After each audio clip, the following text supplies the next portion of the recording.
Hey, Coach Pamsky here. Today we're going to be talking about unmasking distorted thinking.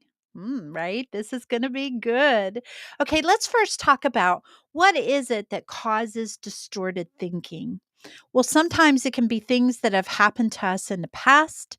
It can be maybe our environment, the people that we're around. Typically, we tend to have the same thinking process as them, or we will have the same opinions with the people that we hang out with. Sometimes it is maybe what we were taught can give us some distorted thinking. It can be past hurts and past wounds that we have had that can cause us to have these distortions. Okay. So I equate it to, I'm going to give you an example. It's an example that I use in my coaching when I'm working with my clients. And that is, think about if I came to you and I said, I want you to make a pot of coffee. And you go to the coffee maker, you put the grounds, the filter in, the grounds in, you pour water through, you're going to get a pretty good cup of coffee or good pot of coffee, right? But what if you came back to my house 2 weeks later and I said, "Hey, I would like you to make me a pot of coffee." And you go to put the filter in and you notice the old filter from 2 weeks ago is still in there with the dirty grounds in it. And I say, "No, no, don't change it. Go ahead, put the grounds on top of it and make me a pot of coffee." First, you're going to look at me like I'm nuts, right? But you listen to me and you do it. What kind of pot of coffee are you going to get? Mm, Pretty nasty, right? Okay. What if 2 months later I say to you, "Hey, make me a pot of coffee"? And again, you go to put the filter in and you find that the grounds from 2 months ago, actually 2.5 months ago, and you look at that and you think, "Ooh, it's all green and gross." And I said, "No, no, don't take that out. Just go ahead and put the grounds on top of it." You look at me like I'm really crazy, but you do it and you make the coffee. What kind of coffee are you going to have? Disgusting, right? Ugh. Very, very not good. Our thinking can be like that at times. The things that we have been through will run through that filter when we're thinking about things. When, say, something happened to us in the past and now something else has happened to us, our thinking about it can be like that coffee filter where it runs through a distorted filter, something that's not clean. And I often tell my clients, if we can clean out that filter so that you can have a clearer perspective about things, how much different will you look at things? So, as we talk about distortion in our thinking, I'm going to give you some of the different types of distortions we have. Now, here's what I want you to do. I want you to pay attention to them, and I want you to start asking yourself, do I do this? Do I have this distortion? Because here's the truth. If you don't know that you have a distortion of thinking, if you're not aware of it, you won't do anything about it because you don't know it's there. We don't know what we don't know. This is why going through coaching and therapy and getting help is so important, because it helps us see things that maybe we can't see ourselves. Because honestly, things seem normal to us because it's the way it's always been. But what if it's not? All right. So, are you ready to get into this? Are you ready to find out what the distortions are? Number one is all or nothing thinking. It is where you view situations and abilities and outcomes in absolute terms. Okay. So, what's that look like? Either it's perfect or it's a complete failure. You see the sides of the spectrum. You're either on this side or on this side, and there's no middle ground. It's either totally a failure or it is totally perfect, and there's no middle ground. Yeah, that can be whenever you have that type of thinking, it can be hard because there's no grace. There's no mercy in this. It's either one or the other. Now, I will say I do what's called the motivational gifts. And in the motivational gifts, there is one gift where they just naturally see black or white, right or wrong. Okay. But we're not talking about so much the gifts. And if you want to know more about the motivational gifts, come and ask me. And we can see about how you can maybe learn what your motivational gift is. But for as far as distortions in our thinking, cognitive distortions, it is either one side of the spectrum or the other. That can be rough. If you can take your thinking and bring it more to the middle ground where it doesn't have to be totally perfect and it doesn't have to be totally a failure, then that can help you with how you even see yourself or how you see other people. This kind of thinking is very rigid. There is no room for anything but one or the other. And that view, when you're that rigid, um, that view can cause relationship problems. It can cause problems in how you and it can cause problems in how you see God. And when that happens, there is no room. Maybe it's not one or the other. Maybe there is a middle ground. Okay, number 2 is overgeneralizing. So if you are looking at things, you come to a negative conclusion based on a single event. Okay. So let's repeat it. Generalization, meaning that one event tells you what something is, how to think. This might look like the evidence, maybe the evidence, instead of gathering all the facts, you're going by one incident, one thing that happened, and it's the worst case scenario ever. You look at the evidence and you say, "Okay, that's it. This is just the way this is how it's going to be." Hmm. There are so many other options.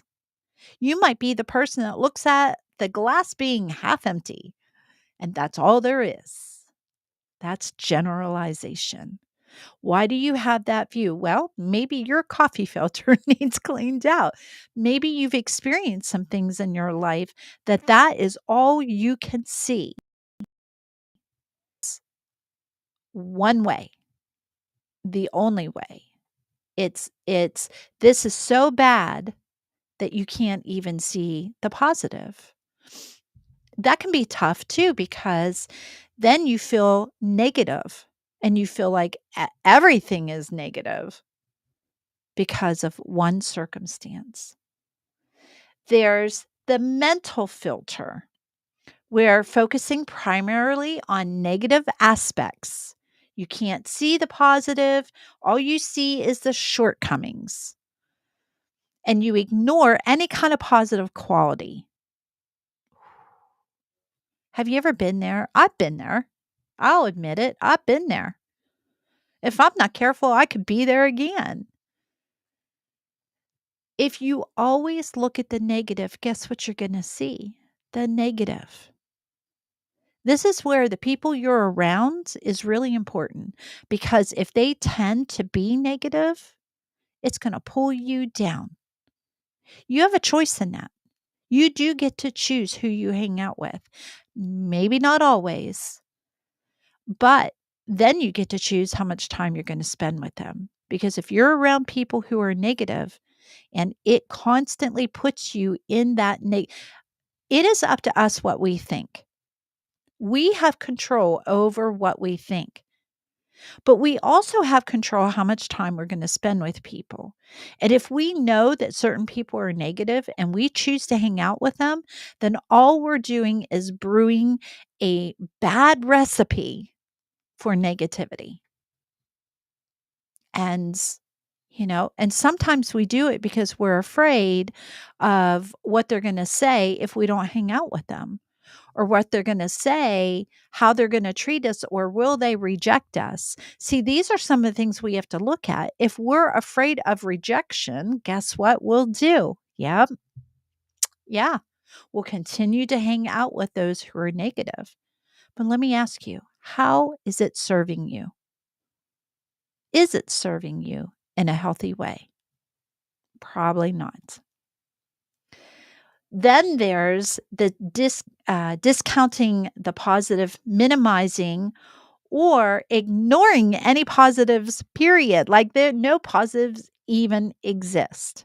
Now, I get it. Whenever you're hurt, whenever you're frustrated, whenever you keep trying to do something and it just will not work, what starts to happen? Total negativity. There is no positive. But there is. And this is when you might need to grab a friend or grab someone and say, hey, my mind is just not in a good place. Can you help me out? And they will. They will help you think of things that are positive. They will help gear your mind. There's scripture that says, think on things that are pure and noble and true. Renew your mind, transform it by thinking on things that are true and noble and right. See, God knew what our brains were like, and He knew that we would need people to help us to be able to think on things that are positive. There's jumping to conclusions. Uh-oh, do you do that? Jump to conclusions? You only have half the facts. You've not really asked questions. I'll tell you. Okay, so I'm someone who does not like injustice. And to me, when someone's going to start assuming things without asking questions, it just rubs me raw. Ask the questions. Find out, get the facts, go on a fact finding mission to find out what are the facts.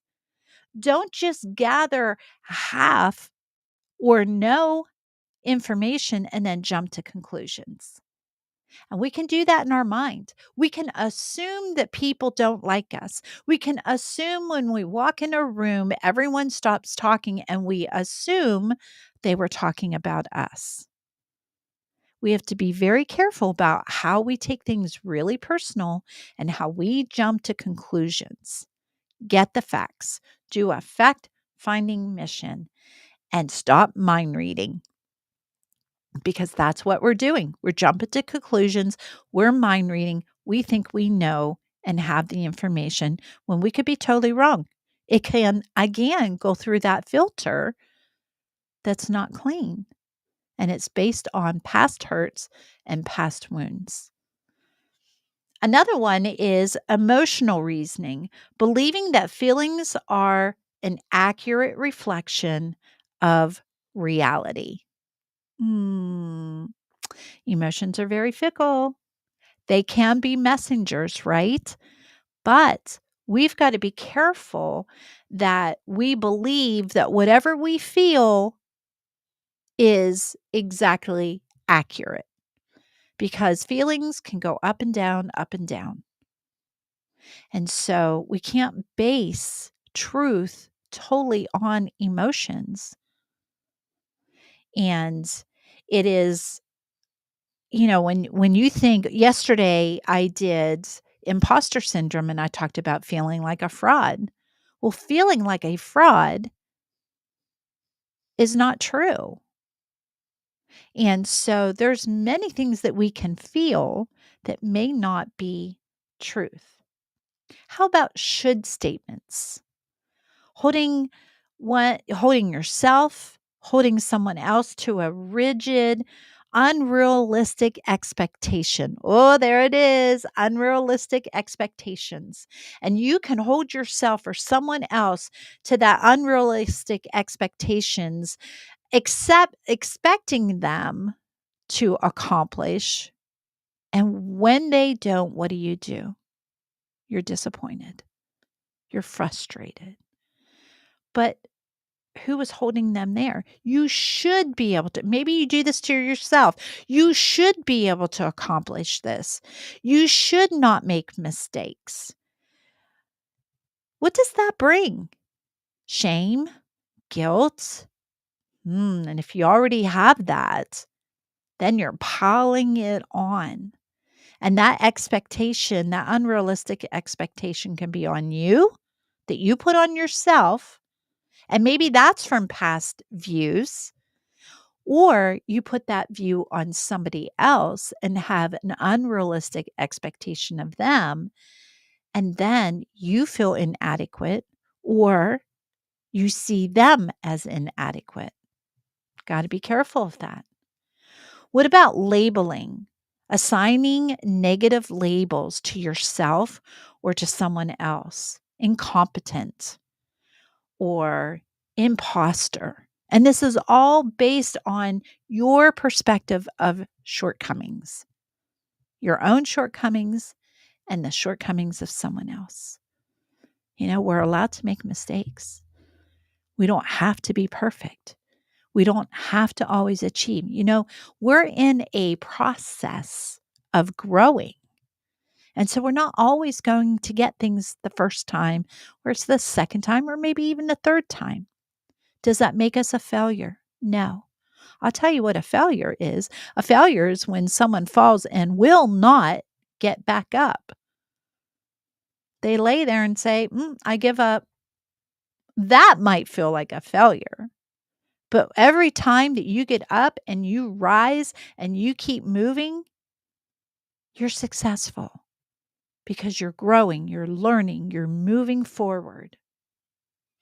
And then the last one is personalization, assuming excessive responsibility for negative events.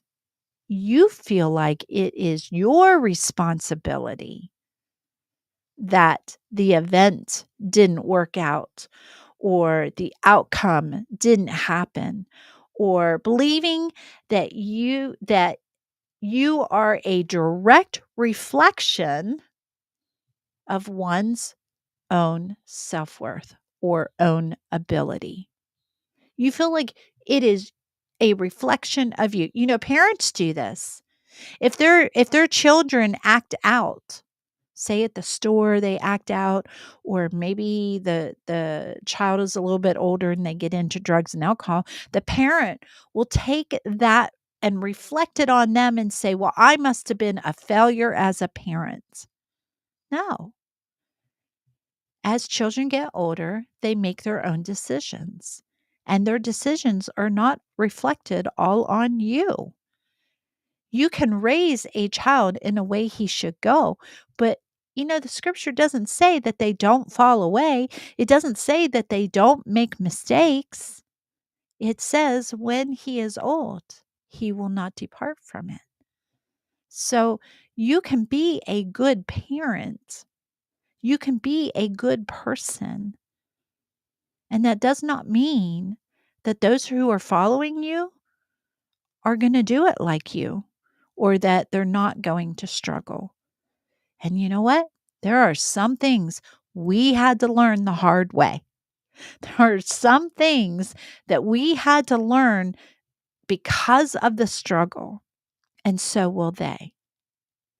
And for us to take on that responsibility, that it all is on us, talk about a lot of shame and a lot of guilt and a lot of depression. It is not all on us.